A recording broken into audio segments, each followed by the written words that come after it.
दोस्तों फाइनली वो ही हुआ जो कि एक्सपेक्टेड था। कहा जा रहा था कि इंडिया ने साफ साफ अपनी तरफ से क्लियर कर दिया था कि हम एस्केलेशन नहीं चाहते, पर पाकिस्तान एस्केलेट कर गया।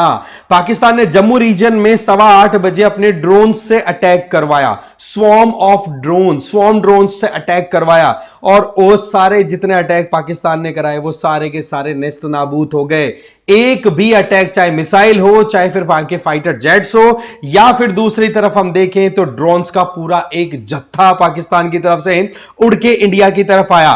पर आप देखोगे कि हमारा जो सुदर्शन चक्र है उसने सारे अटैक्स को बिल्कुल खत्म कर दिया। और वहीं दूसरी तरफ इंडिया की तरफ से जो अटैक्स हुए उन्होंने पाकिस्तानी एयर डिफेंस सिस्टम को तो बर्बाद किया ही, प्लस साथ ही साथ जो इंपॉर्टेंट क्रिटिकल इंफ्रास्ट्रक्चर है पाकिस्तान का उसको भी कंप्लीट डैमेज कर दिया। जिसका नतीजा क्या हुआ, पूरे पाकिस्तान में रात भर बिजली नहीं थी। आप कराची की बात करो, वहां पर आईएनएस विक्रांत अपनी तरफ से काम करता हुआ अरेबियन सी से अटैक करता हुआ मिला, जिसके चलते कराची में मोबाइल नेटवर्क बिल्कुल कोलैप्स कर गया था।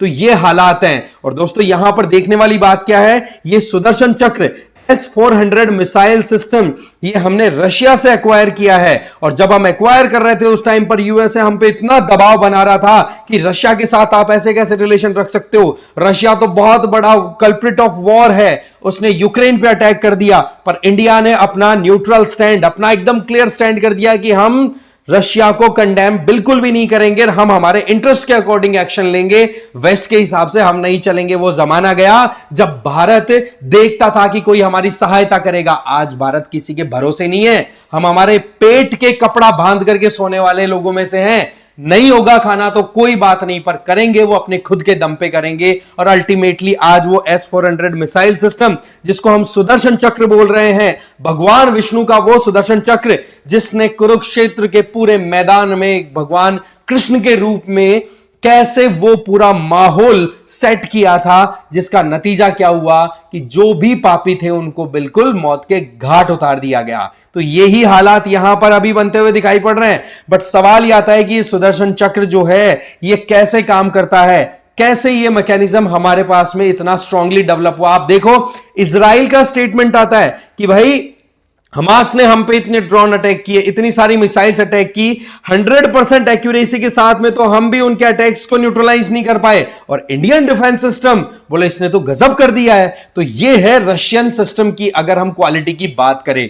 पाकिस्तान की तरफ से लाइन ऑफ कंट्रोल के इस तरफ आप देखो, श्रीनगर, अवंतीपुर, जम्मू, पठानकोट, अमृतसर, कपूरथला, जलंधर, लुधियाना, चंडीगढ़, भटिंडा, आदमपुर, नालबिहार, फलोदी, उतरलाई और भुज, यहां पे जैसलमेर वाला रीजन आ गया, राइट। यहां पर पाकिस्तान ने अपनी तरफ से ड्रोन्स के अटेम्प्ट लिए, बट सुदर्शन चक्र ने ऐसा अपना चक्कर चलाया कि पाकिस्तानी सारे अटैक्स नेस्तनाबूद हो गए। 50 क्या 100 से ज्यादा ड्रोन्स को मार गिराया गया है। वहां पर अमेरिकन जो फाइटर जेट पाकिस्तान के पास अवेलेबल है F-16 उसको भी मार गिराया गया है। तो वहीं पर JF-17 करके फाइटर जेट जो चाइना ने दिया था पाकिस्तान को, उसके भी 2 फाइटर जेट्स को मार गिराया और एक पायलट को तो कैप्चर तक कर लिया। और वहीं पर आप देखोगे कि पाकिस्तानी एक्शन तो पूरा न्यूट्रलाइज हुआ, पर इंडिया ने भी फिर उसी टाइम पे मुंह तोड़ जवाब देना शुरू किया। और लाहौर देखो, वल्तौन देखो, बहावलपुर देखो, कराची देखो, बड़ी बड़ी सिटी रावलपिंडी देखो, यहां पर पेशावर तक आप पहुंच जाइए, ऐसा कोई एरिया नहीं छोड़ा जहां पर पाकिस्तान की क्रिटिकल इंफ्रास्ट्रक्चर बिल्कुल छूट गई हो। आप खुद देखो कि इंडिया ने ऐसे अटैक किए हैं जो पाकिस्तान को बिल्कुल घुटने पर बहुत जल्दी ला सकते हैं।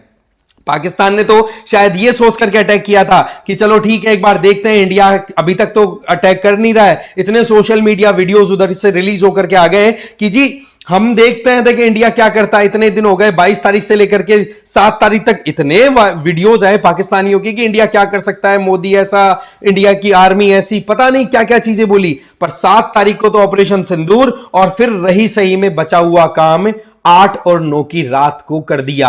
और यह ऐसी रात थी जो पाकिस्तानी अपनी जिंदगी में इससे खतरनाक कयामत की रात शायद कभी देखेंगे। और ऐसी रात जो हमेशा उनको याद रहेगी, नहीं याद रहेगी तो सोशल मीडिया का जमाना है, ये वीडियोस रिपीट रिपीटेडली उनके सामने आते जाएंगे। अरे कितना झूठ बोलोगे, 1965-71 में कितना बुरे तरीके से आपको धूल चटाई थी, उसको लेकर के आप अपने बच्चों को गलत हिस्ट्री पढ़ाते हो, और वहीं पर आज की हिस्ट्री जो लिखी जा रही है उसके बारे में क्या कहेगी पाकिस्तान आर्मी।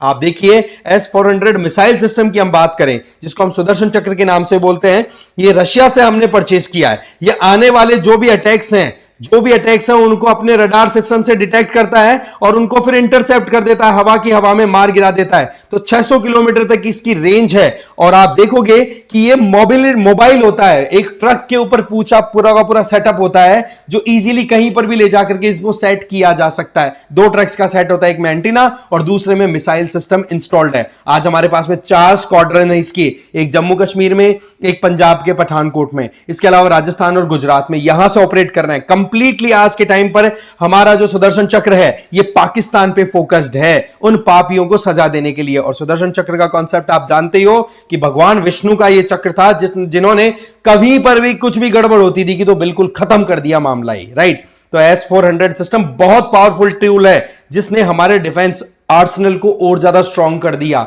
बता रहा हूं ना कि क्या मिसाइल, क्या ड्रोन, क्या आपके फाइटर जेट्स, हर एक को वहां पर बिल्कुल मिट्टी में मिला दिया। ये हालात अभी यहां पर क्रिएट हो रखे हैं। और इसी S-400 सिस्टम को जब हम परचेज कर रहे थे तब यूएसए ने कितने लफड़े किए थे, पर हमने उन चीजों पर बिल्कुल भी ध्यान नहीं दिया। सारा मामला आपको पता है कि पठानकोट में 26 सिविलियंस को, निहत्थे लोगों को धर्म पूछ के मारा गया था। उस टेरर कंडक्ट का रिटेलिएशन इंडिया ने किया ऑपरेशन सिंदूर के नाम पर। और रही सही में कसर अब पाकिस्तान और इंडिया के बीच में 2-2 हाथ हो रहे हैं ना। अब पाकिस्तानी मिलिट्री के अंदर तो तख्ता पलट की न्यूज आ रही है कि आसिम मुनीर को उखाड़ दिया, जेल में डाल दिया। पाकिस्तान जो पीटीआई है इसकी, इमरान खान की, वो लगातार प्रोटेस्ट कर रही है कि निकम्मी सरकार है हमारी, प्रोटेस्ट करो, हमारे लीडर को बाहर छोड़ो। और वही सही में शहबाज शरीफ की अगर बात करें तो वो बंकर में छुपा हुआ बैठा है। और आप नोटिस करेंगे कि वहां पर जो मेन लीडर्स थे सारे के सारे पाकिस्तान छोड़ के भाग रहे हैं। ऐसे निकम्मे तो वहां पर पॉलिटिशियन है, लीडर्स हैं। खैर, जो लोग प्रोफेशनली ना होकर के प्रोफेशनल बनने की कोशिश करते हैं उनके साथ कुछ ऐसा ही होता है। वहां पर धर्म के आधार पर आसिम मुनीर अपने सोल्जर्स को प्रमोट करता है कि भाई तुम लोग ऐसा करो, XYZ, ऐसा करोगे तो तुम्हें ऊपर जाकर के वो चीजें मिलेंगी जो आप सबको पता है। मैं ज्यादा बोलना नहीं चाहूंगा उस मामले में, राइट।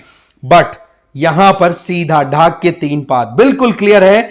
इंडिया ने कह दिया था कि देखो हम बिल्कुल भी एस्केलेशन नहीं चाहते, हमने टेररिस्ट आउटफिट्स के ऊपर अटैक किया है और अगर हमारे ऊपर कोई अटैक होता है तो जवाब ढंग का दिया जाएगा। और जैसे ही आप देखोगे कल शाम हुई थी ना, तो पाकिस्तान का थोड़ा थोड़ा अटैक तो पहले ही करने लग गया था, पर अमेरिका की तरफ से एक स्टेटमेंट आता है कि जो भी यूएस सिटीजन्स लाहौर में है वो निकल जाओ। और लाहौर का आइडिया था, इसका मतलब मेजर सिटीज का सबको पता था। नतीजा क्या हुआ, रात को सबको पता है कि रातों रात दिवाली इतनी गजब की बनी कि अभी तक भी वो घाव जो हैं वो हरे होते जा रहे हैं और पता नहीं और कितने गहरे करेगा इंडिया, समय बताएगा। तो ये है S-400 हमारा सुदर्शन चक्र, जिसने हमें तो डिफेंड किया, प्लस साथ ही साथ हमारी तीनों आर्म फोर्सेज ने पूरी तरह से पाकिस्तान के हाल खराब कर रखे हैं। कोई अपडेट आएगा डेफिनेटली बताऊंगा। बाकी आप मुझे फॉलो कर सकते हैं इस क्यूआर कोड को स्कैन करके, और PWOnly की तरफ से डिफरेंट कोर्सेज रन कराए जा रहे हैं जिनको आप फॉलो कर सकते हैं। इस वीडियो में इतना ही। Thank you very much.